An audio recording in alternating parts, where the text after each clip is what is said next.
Recording this on the eve of Media Day. What are the biggest questions that we're interested in getting answered? What are we expecting to hear from the Nuggets? What would surprise us? Plus, we'll react to the Jrue Holiday trade to Boston. All that and more on Locked On Nuggets. You are Locked On Nuggets, your daily Denver Nuggets podcast. Part of the Locked On Podcast Network, your team every day. Welcome to Locked On Nuggets, your daily Denver Nuggets podcast, part of the Locked On Network, your team every day. Thanks for joining us and making this part of your day. Appreciate you guys being with us as we get you set for the beginning of the Nuggets' first ever title defense season as they take on the 2023-24 NBA season. And it all begins with Media Day. We'll talk about all of that on today's show. Well, let's know that today's show is brought to you by Gametime. Download the Gametime app, create an account, and use code LOCKEDONNBA for $20 off your first purchase. My name is Matt Moore. I'm the senior NBA writer for the Action Network, joined by Adam Mares. He's director of content for DNVR. This is world's finest. I've decided, I think, that I'm going to get some papers to stack. I want like the old school anchors thing. I'm going to shuffle the papers like on SportsCenter. Because my wife moved the hammer that I used to mess with down here. And so all I have is a John Wick figure. And I don't want to be playing with an action figure on the show. On today's show, we'll talk about Media Day. We'll preview the biggest questions. We'll talk about what we're expecting. Talk about some funny things you can go ahead and play bingo with from tomorrow's media availability. And we'll talk about the Jrue Holiday trade in the third segment. First, Adam Mares, how was your weekend, sir? Weekend was good. I'm excited. Nuggets season. I'm excited to see everybody. It's weird. My daughters, as I was tucking them to bed tonight and telling them, hey, I'm going to, the Nuggets thing tomorrow. And they said, are you going to see Jokic? And I thought, I am. I'm going to see him. That means it's back and we're back. I really wish that the pictures hadn't popped up of him being back in Denver, because I would have said, but are you? Yeah. Because I texted someone on Saturday and was like, is Nicola going to be here? And they were like, soon. And I was like, sure, soon. Well, technically, he wasn't. The photos I saw of him today were not in Colorado. They were in the airport en route to Colorado. So, I'm telling you, like I've been joking about it with my wife all week. I'm like, well, Media Day's at 9, so Jokic's plan should land somewhere around 1 p.m. Mountain. So let's talk about Media Day. I will say this: it's changed. The NBA, when they launched the new app, they're able to stream everything in video. So now everything has to be at the tables in the press conference room, which is also our dining room, which is also our work room. And end of conversation. And so as a result, we no longer, like it used to be, they would bring out a bunch of guys at once into like chairs on the practice court, and they would be doing the photos in the back, and you would, like the stars would get a big crowd. But if you wanted to go talk to somebody else, you could go talk to them, and like you could kind of move between stations and maybe catch somebody and have like a little bit more of a conversation. Now we're just in like a formal press conference setting, and it's fine. It's a little bit of a bummer because you used to be able to kind of like get to know guys a little bit more, and it was just a little bit more relaxed. But we still get to ask questions tomorrow. What are some of the things that you're most interested to find out from Media Day? So I think the very first thing I'm curious to hear is the first people that will talk will be Calvin Booth and Michael Malone. Mm-hmm. I think they're going to be bringing people out 2 at a time. This is what they did last year. I believe that's what they're doing again this year. So it's probably going to be Calvin and Michael Malone.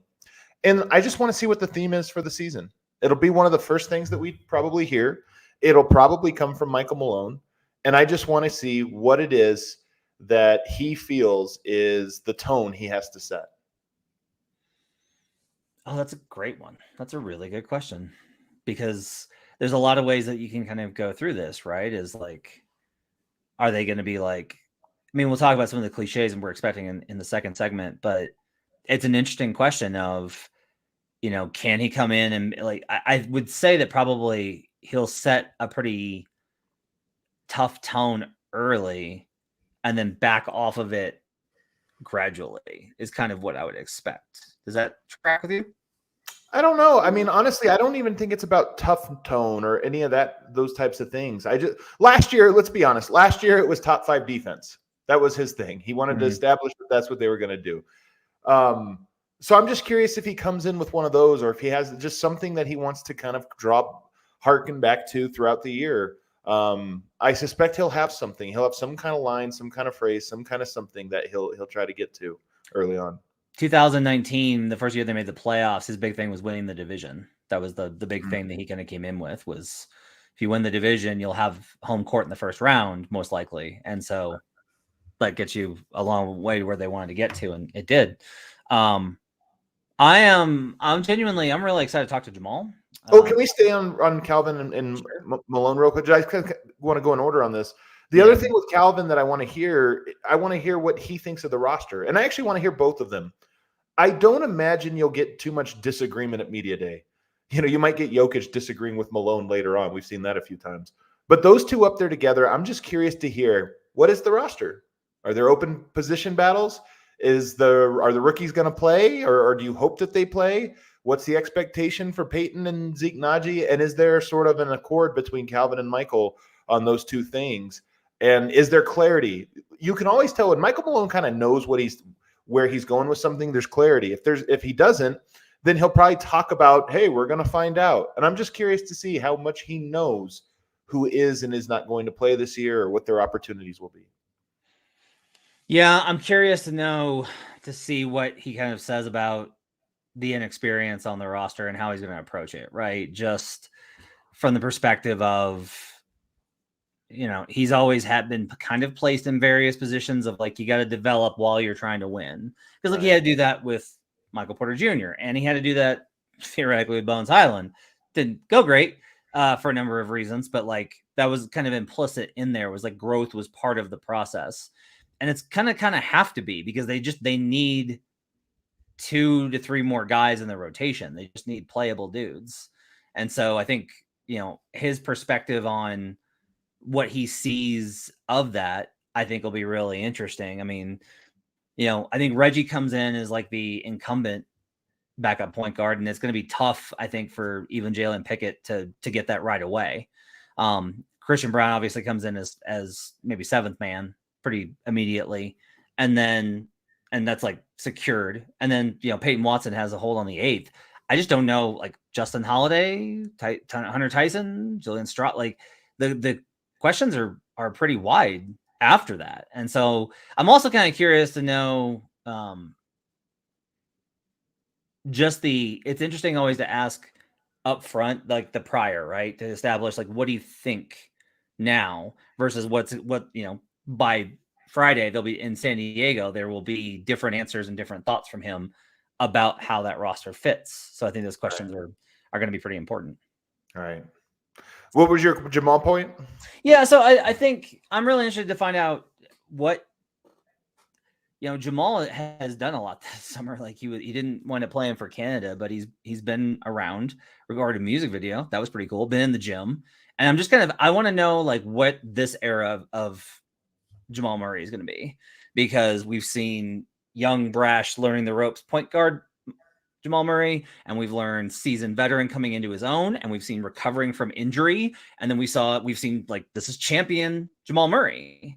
So I'm kind of just curious as to like what kind of attitude he brings with him, because guys evolve as they get older. So I'm just genuinely curious, like where his head is at, where his spirit is at. All of those things kind of going into camp tomorrow. Because like I feel like I know where Aaron Gordon's going to be. I feel like I know where Christian Brown's going to be. I know where Kentavious Caldwell-Pope is going to be. I think Aaron Gordon and KCP for sure. Yeah. I feel like Christian Brown, there's still some variability. I mean, I think for the other guys, there's some variability. I meant more mentally. Like for Christian, that's what I mean. Like straight. See, I think it's pretty straightforward, right? Is like had a great first season, like played a crucial role. Now he steps into like second year, take a little bit of a step forward. Like that's what I mean. Is that what it is? Is same role, or is it something where he's talking about expanding his role or this or that? Coach, I've had conversations and I've really worked on my ball handling or something. That would surprise me a little bit, but you never know. Zamora's got a good question. If you guys could get any pairing, who would you want to question together tomorrow? Any pairing. I don't know if I have a great pairing, to be honest. MPJ and DeAndre Jordan. Why? Because DeAndre is always giving him grief. Okay. And it would be very funny. But like, he's also very supportive of Mike. Like, he's extremely supportive of Mike. Yeah. And so I just think it'd be an interesting kind of thing. Because I mean, quite honestly, that to me is probably, I said Jamal just because I'm really curious about where his head's at and his spirit is at. But like, there won't be like a bad answer for that. I'm not concerned about it. I am genuinely curious about MPJ. Like, me too. MPJ has this is a big thing for me, is that I firmly believe that MPJ has a right to come into camp with a certain level of, okay, I've done the thing. Like, there's got to be a little bit given back to me by the offense and by the coaching staff. Yeah. Yeah. I mean, I don't know if that's going to come out at media day, but it could. It could with Porter, but I am kind of, his approach is same with Murray. I'm just kind of curious what his mind frame is coming in. Another one I have in here is, I'm curious Justin Holiday's perspective. I'm always curious of people's perspective from the outside looking in. Like, what do they think of the team? What is their opinion of the team? So you get, I think, some pretty unique answers from people when they haven't been part of the system yet. So I'm curious for that one. Let me get a couple more here. I do want to see how everybody looks. I know it's silly, but sizing everybody up and just kind of seeing, like, first day of eye testing, and it's kind of nice. Did Peyton Watson bulk up? Is Jokic, in shape? I will say his pictures, he looked very good today, the pictures I saw. I am curious also, lastly here, just what does Jokic have to say? I'm very curious. I mean, it's always interesting kind of reading his mood and his temperament, but also just what he has to say. I'm just so curious. I don't think we're going to get a good answer. I don't think we're going to know like what his mind frame is from media day, but you never know. Maybe Jokic keeps getting older. He does turn new leaves. It would be interesting for him to come in and have a point. I think he just goes up there with no point, and then questions come in, and then he pushes him to the side. But it would be interesting if he came in with a little bit of no, this is what we need to do this year. I have to start working on Jokic questions. Yeah, tonight. I mean, that's the thing tonight. Drop some questions in the old notebook here. Not just for nice, very nice. Not just for this availability, but like for the season. Like, I did such a bad job with Nikola last year that I'm determined to try and get back on track this year. So I have like a lot of things that I have to work on in terms of, and I'm usually like, I'm somebody that thinks a lot about the questions that I ask. Like, I've worked really hard to be somebody that asks good questions, and last year was not good. So I gotta have a bounce back season this year. On the other side, we'll talk about what we expect to hear. We'll talk about some tropes. We'll continue talking about what we're excited to hear about. And we'll continue to preview Media Day here on Locked On Nuggets. First, I'm going to tell you about the Gametime app. So my wife wanted to go to Hozier at Red Rocks. I'm going. She's very excited. You're going? I'm going. I'll see you there because we got tickets on Gametime. And she was looking and she's looking at all these different sites. And I genuinely told her this true story. I was like, you should check Gametime. And she was like, seriously? And I was like, yeah, seriously. Like, it's a really good app. And so she looked it up, and sure enough, she got great tickets. We're very excited to go. It's going to be awesome. Should be a really good show. And that's what you can do at Gametime. It's the only ticketing app that gives you complete peace of mind with your purchase. You get to see the view from your seat before you buy it, so you know exactly what to expect when you arrive. All-in prices show your total up front, so you know you're getting a great deal without hidden fees. And you can buy tickets in seconds with just 2 taps. They've got deals on tickets right up to the start of the event, even an hour after it starts. It's the place to find last-minute seats. You can catch your Denver Broncos taking on the New York Jets next weekend, going for a win streak. You can catch tickets to the Nuggets and opening night. You can do all of these things with Gametime. Take the guesswork out of buying tickets with Gametime. Download the Gametime app. Create an account and use code LOCKEDONNBA for $20 off your first purchase. Terms apply. Again, create an account and redeem code LOCKEDONNBA, LOCKEDONNBA for $20 off. Download Gametime today. Last minute tickets, lowest price, guaranteed. We'll be right back on Locked On Nuggets. Back here on Locked On Nuggets. Thanks for joining us and making us part of your day. Hurricane, good God. Appreciate you guys being with us on a Monday. If you're listening to this on the podcast, appreciate you guys hanging with us as we preview Media Day. We will on Monday night, we'll record a Media Day reaction. We're figuring out who's going to be on that, but you can expect a Monday night record to look back on Media Day and start previewing training camp as the Nuggets head to San Diego tomorrow to begin their training camp. What are some of the things that that we'll hear tomorrow? Because I will go ahead and start with one, and we will hear Michael Malone say, last year's last year, this year's this year. We haven't won anything. Those are all things I'm expecting to hear from Michael Malone tomorrow. No question about it. He definitely will. I will say one thing, though, about Michael Malone, because you're right that that's going to be part of the narrative building, part of the establishing whatever the theme is or whatever. That's definitely going to be part of it. I suspect Michael Malone is going to try to run away from Parade Mike. Yep. I think he's going. I think he is going to try to I'm guessing people might try to, goad him into being that guy again, and I think he's going to try to be like, no, guys, that was just Parade Mike. That was celebration. That's over. Yeah, that you're absolutely 100% right. He's gonna he'll be very much back into business mode. That's absolutely, I think, how he'll be. It would shock me if he showed up tomorrow and was just like very laid back. It was like, hey, we won the title, we'll be fine. Like if he just completely changed now that he's won, but I don't expect that. I don't think he's wired to be able to do that. How about this one? Who do you think will have the most unrealistic, or who will hype themselves up? Not by saying like how great they are, but who will have the biggest, like, I gained a bunch of muscle, or I really worked on my 3-point shot really came around. Who do you think will be the person that most sort of pumps that of themselves? Peyton Watson. That's exactly who I was going to say. Yeah, Peyton Watson. Because I think Mike now understands. Yeah. Like the injury has taught him so much, and for him, I think also I think it's taken him a while, but I think he has also just kind of learned don't talk about it, just do it, and then the good stuff happens when you just do that. Like Julian Strother's a rookie, so he's too young and bright-eyed and bushy-tailed. Honestly, Zeke Naji would be my other candidate, but Zeke's not. In my experience, Zeke's never been really wired like that. Like I feel like he's not somebody that I think lets his mouth write a bunch of checks for him. I don't feel like that's in his mold. I'm curious to hear what he thinks about his role, because I feel like that's like a good question. Like, is this the best opportunity Zeke Naji's ever had going into camp, do you think? Oh, for no question about it. I mean, no question. There's nobody in his way. Yeah. They'll have to pick somebody up to put somebody in his way. Like they need Zeke Naji to work out this year. He has a great opportunity. I agree it's Peyton Watson, though. I do think he'll be the guy that probably talks the most about having something added to his game. I wouldn't be surprised if Porter talks a little bit about it. I mean, I'm curious. Porter, I think Porter's going to come out and talk about his health. I just suspect that'll be a big talking point for him.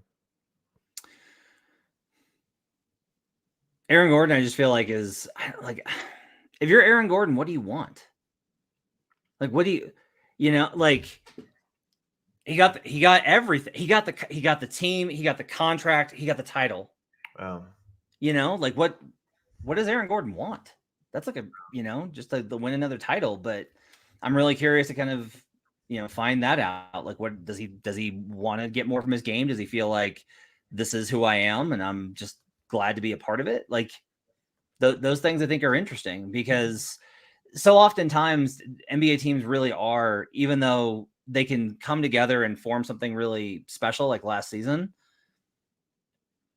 in a lot of ways it's this crossroads of guys that are coming up or at their peak or coming down, and like all these, and so you have all these different kind of guys that are in different spots in terms of their career, and Aaron's at like the absolute like apex.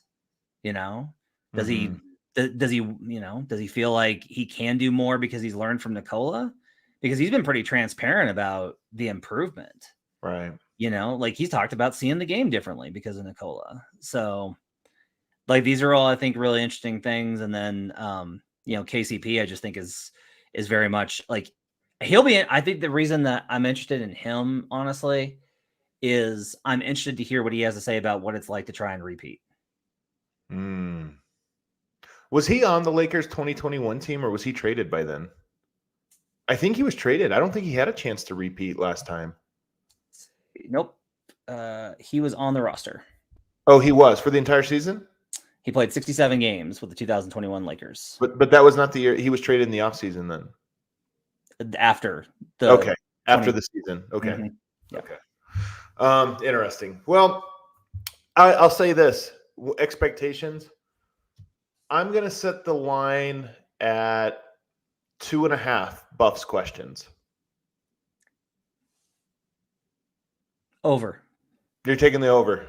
I'm taking the over. We got enough TV people there, man.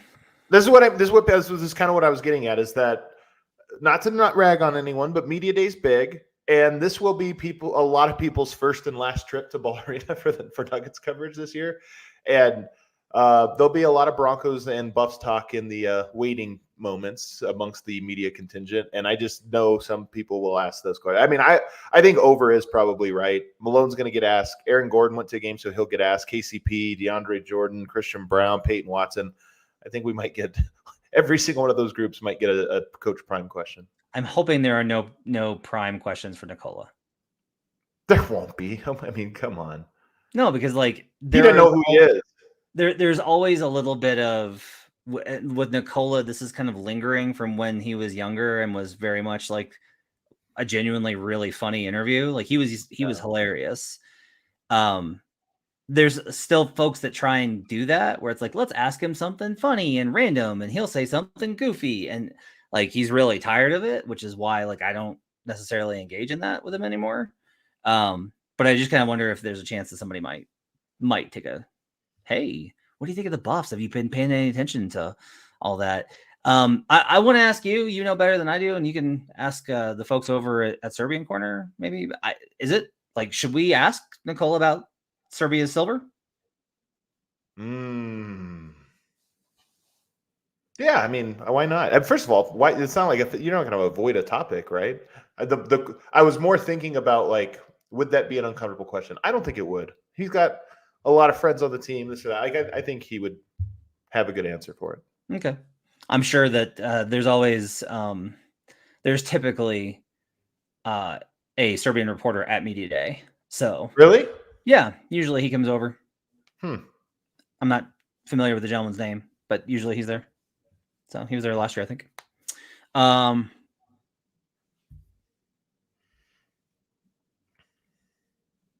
trying to think. Oh, I have one for you. Will Jamal be Pleasant or Surly? Because he only has 2 modes. I know. I mean, I think Surly is the more likely one. But I am curious. I mean, last year Murray was he was in kind of a fun mood last year, but it was a lot of like pumping the brakes energy. I'm very curious what energy he brings this year. It was pumping the brakes of like, I'm coming back from injury, like it's, I'm still working, I'm still coming back or whatever. I'm just curious if this year he has a little bit more declaration in him. I'm always really curious about that, is that it didn't feel like to me like there was a lot of local pressure, but I might be inside the bubble too far, right? Like because I'm in the locker room. Yeah. And we weren't necessarily like banging down the door every day asking about like when are you going to trying to catch him and doing all this stuff. But he seemed to feel, towards the end of that lost year, like he was getting pestered about it.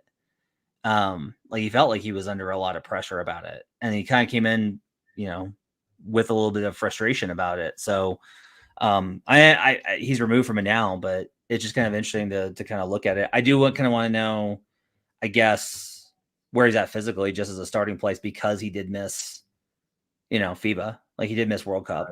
Right. But it's precautionary, it's pretty normal. Are you excited to be back in the building? I'll be honest, I'm a little overwhelmed. I'm a little overwhelmed. It does feel like a marathon and getting ready to start, but I am excited to see. Like tomorrow will be a fun day. Tomorrow will be an interesting day, and this whole week will be interesting. I'll be out in San Diego, and I'm excited to kind of just see the ebb and flow of another training camp. I will say, the more I do this, the more I think about what training camp means to veteran players, just because so much of it is foundational, and they're beyond that. So I'm kind of curious to see what the energy was phenomenal last year at training camp. Last year's training camp was far and away the best training camp. Again, we don't get to see much of it, but you can just tell that it was like, man, this is a good group. Malone's in a great mood every single day. Things seem to be going really well here. And I'm curious to see if it's the same this year. Yeah, it was funny because we kind of anticipated that he would have a day where he was like super mad, and instead he kind of came in and was like, "No, it was good," and we were like, "Oh, okay." They're ahead of him now. On the other side, we got another trade to talk about. Jrue Holiday is no longer a Blazer. His legendary career with the Portland Trail Blazers is over as Jrue Holiday moves on. From a Nuggets perspective, I want to ask Adam this question. Do the Boston Celtics match up better or worse in a potential finals matchup with Denver now that they made this trade? We'll talk about that on the other side on Locked On Nuggets. Back here on Locked On Nuggets. Thanks for joining us and making us part of your day. Appreciate you guys being with us on a Monday. Hope you guys are excited for the start of the 2023-24 Nuggets season. You know we are. We're excited to bring you coverage all year long here on Locked On Nuggets. Adam, the Boston Celtics traded Malcolm Brogdon, Robert Williams III, a.k.a. Time Lord, and 2 first-round picks, including Golden State's unprotected first-rounder this season, to the Portland Trail Blazers, as Portland somehow got more assets for Jrue Holiday than Tyler Hero. Can't believe it. What a shock. And in return, the Boston Celtics get Jrue Holiday. The Blazers, I think, are actually kind of interesting because if you start to look at the roster now, even if they flip out Brogdon, it's still like they got like they're starting to get like a lot of NBA players now where I'm like, okay, so they got like Shaedon Sharpe and Jeremy Grant and DeAndre Ayton and Robert Williams. You're saying Portland. You're talking about Portland. I don't think they're going to be good. I'm with you. They're the Utah Jazz of last year. That's what I think. Like, they're not a bad team. You're going to have to beat them. They're capable of beating you by 20, but they're probably not a playoff threat or anything like that. But I'm with you. I look at it and I go, this is a weird roster for a rebuild. It's kind of good. Twin Towers too. Something surprising. This is before we go to Boston. Is Utah was heavy on Jrue. And like they were offering Colin Sexton, THT, and some picks. All right. Well, Holiday. First of all, I wouldn't call that heavy on that. That's not heavy. So personally, I agree with you, except for the fact of those are the assets that they have to kind of move. Sure. And so I'm just kind of curious. I just make a little note that Utah doesn't look like Utah is in like, yep, going to take it slow and easy. It might be like a 500 team. We're planning for the future. It looks like they actually want to get good because there's no other reason for you to trade for Jrue Holiday. So I just kind of thought that was kind of notable. I don't think that they're necessarily going to get there, but I'm just kind of curious about it. I'm also pretty high on Colin Sexton because he was pretty good last year. He just was hurt for a lot of it. I'm surprisingly high on Colin Sexton. I was very low on him in Cleveland. What's about Boston though? Because that's a big story. So Boston gets Jrue Holiday. So now you have the Bucks with Damian Lillard, and you have the Celtics with Jrue Holiday. And now the Celtics are able to throw out Jrue Holiday, Derek White, Jaylen Brown, Jason Tatum, 1 through 4 defensively. That is terrifying. Like Jaylen Brown has some real inconsistencies, and like I think his numbers don't reflect how weak he can be sometimes, but his steal rate's really high. And Derek White is phenomenal defensively, and so is Jrue still. He's still an elite defender, and Tatum is, in my opinion, like amongst the MVP guys, he might be the best defender of the bunch. Like he's not better than Giannis, but boy, for the positions that he defends and his versatility, he's really good. That Boston defense is amazing, but the Celtics are a potential finals team. The Nuggets are a potential finals team. And then Celtics also, correct me if I'm wrong on this one, I ask you this first because I was thinking about how often you and I talk about Boston whenever they play them. To me, Boston has kind of been like a measuring stick for the Nuggets the last couple of years, where it's like that's a team that you have to go in and beat. That's a team that plays exceptionally well at home. They're deep. They bring a lot to the table. They've had success in Boston versus Denver. I felt like they were kind of a measuring stick for Denver in some ways. Am I wrong on that? Am I off there? Denver's the measuring stick. No, I know they are now. You're absolutely right. The Celtics are just a good team. So, I think they're a measuring stick in the same way that Milwaukee was. And, all of the good teams in the NBA last year, the Suns and the Warriors or what have you. So I don't know that I'll just say East Coast teams can't really.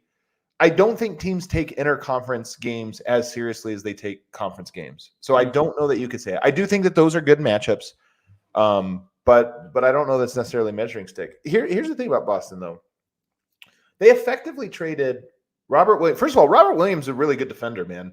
Yep. I was worried about their front court because of Al Horford's a very smart defender, but probably not physically at 37, not physically capable of going toe-to-toe with Jokic anymore. But Robert Williams is very athletic, and the combo of those two guys is really scary. And then you add Porzingis into the mix, and it's like you have a rotation in the front court. Trading away their front court depth and losing him, that's a pretty big – to me, that's a pretty big loss with regards to guarding Jokic specifically. And as much as I agree with you that I think they have a top 6 that is elite, really, really good, rivals Denver's top 6, which we know is really good, they have the problem too where what is it after that? And then lastly, Matt, can Porzingis really play 4 rounds? Like, would you bet money on Porzingis peaking at the finals or losing steam as the playoffs go on? Yeah. Bam Adebayo was healthy in this run, but in the 2020 run when they made the finals in the bubble, he was banged up really badly in the finals. And I think the Lakers win that series anyway, because I just don't think the Heat were that good, but they were good. They just weren't that good. But I do think there's probably something to what you're kind of getting at, which is I think especially honestly, if you're slight, I think it's hard. Well, I'll take that back because then you got Joel, right? Where it's just like, maybe there isn't an answer. Maybe the answer is like, what do you need to do if you're a center to survive all 4 rounds? And the answer is beat Nikola Jokic. I don't know. That may just be the only answer here. But I would agree that his injury history has kind of suggested that it's unlikely that he is durable enough to endure, because after the first round, it's every other day. You play every other day the rest of the way. And there's no breaks unless you finish the series early. So unless Boston is so dominant as to give him that kind of time in between series, I would agree that there's probably a lot of concern there. I have a lot of worries about the depth. I have a lot of worries about the front court depth. They added Wenyen Gabriel today, who was fine with the Lakers last year. He's too little for Yoke. Yeah, you can't handle him. So, fine. They're not really worried about they don't have eyes on. It's too far. No team can plan that far in advance. So they're more about the Eastern Conference. I will say that backcourt, that's tough, man, for Murray. In a potential finals matchup, Murray would have his hands full scoring on Jrue and Derek White and Jaylen Brown. That's 3. That's probably the best 3 defenders any team has for Murray specifically. It's really tough. So, okay. Are you ready? Real quick, I wanted to hear your early take, though. Which team's better? Milwaukee, Boston, or other? In the East or overall? Well, I'm just saying, we'll say the East because those teams are on a collision course.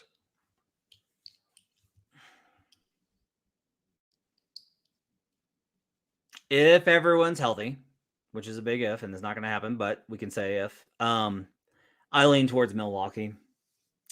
I just feel like Dame and Giannis are going to be able to play so well off of each other, where the loading up on Giannis is going to be so much tougher. If you're a team that has the size and physicality to layer that defense, like teams have done to draw charges and get him in foul trouble, Dame can pick those teams apart. And if you're a team that's well built to pressure Dame and really kind of attack him, you're going to have a hard time with Giannis's athleticism.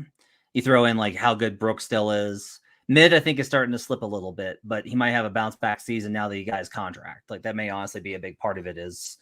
I think he was probably playing a little cautious last year in general because of the contract. They need to hit on some of these guys. They got Malik Beasley. They need Malik to be a rotation guy because their depth is not good. It's a regular season rotation guy for sure, but yeah, it's not. You just need innings eaters, right? I also, and somebody mentioned this in the comment section, the coaching is not good in either of those spots. As far as where I start at, Adrian Griffin may be great, he may be amazing, right? But he's starting off as a rookie head coach, and so he starts at 0 for me. And Joe Mazzulla starts at a negative. Well, Joe Mazzulla, the one thing I'll give Mazzulla, he was a rookie coach, and he did get hired 2 days before training camp last year. So, we'll, as much as I agree with you, and that's where I would bet, we'll just wait on that. We'll wait. Yep. we'll wait and see with him. Here's my official take. I said that about Porzingis. I don't know. I would be skeptical of his ability to play at that playoff level for 4 rounds. I feel the same way about Damian Lillard. I'm curious if he can go 4 rounds and peak at the finals, or if he is a guy that is kind of big. He's not that big. He's kind of tiny. He's had an injury history. He's old enough now. The playoffs are going to be a monster, and I just wonder if he's a guy that by the time you get to the conference finals and then finals, he's worn down a little bit. I'll say this. I think when they made the conference finals, when they beat Denver, like Denver schemed him really well, and so CJ punished him. But like I felt he was fine versus the Warriors. Just the Warriors were way better, right? Even without KD. I mean, he was also bad down the stretch of that series, especially in Game 7 of that series. So I mean, I know it's not one game, but the injury history is mostly related to he had that abdominal tear that he never got fixed until a year and a half ago. I know, but Will Barton had that and kept coming back. And again, I'm not trying to. I don't want to like try to jinx or anything. I'm just saying he's a small guy who's 33 years old who really needs to be able to make threes from 30 feet and out. And if you're just a little tired and worn down or a little nagging thing, that's a skill that really diminishes. Sean says Dame has only shot better than 43% one time in the playoffs, y'all. So. I'm just saying I have a little healthy respect for Dame, but I also have a healthy skepticism of his ability to perform at that high of a level consistently. I am rooting for a Bucks Nuggets finals, if for no other reason than for your group chats with a certain Bucks fan. So that would be a good time. All right, let's go wrap it up for Locked On Nuggets. Thanks for joining us. Hope you guys enjoyed it. The season officially begins. We are off and running. We'll have shows for you throughout the week covering training camp. Adam will be in San Diego covering it. Swipo and I will have you covered tomorrow and on Wednesday and Thursday, and we'll go from there. And then we're into preseason and on our way. We'll talk to you guys again next time on Locked On Nuggets.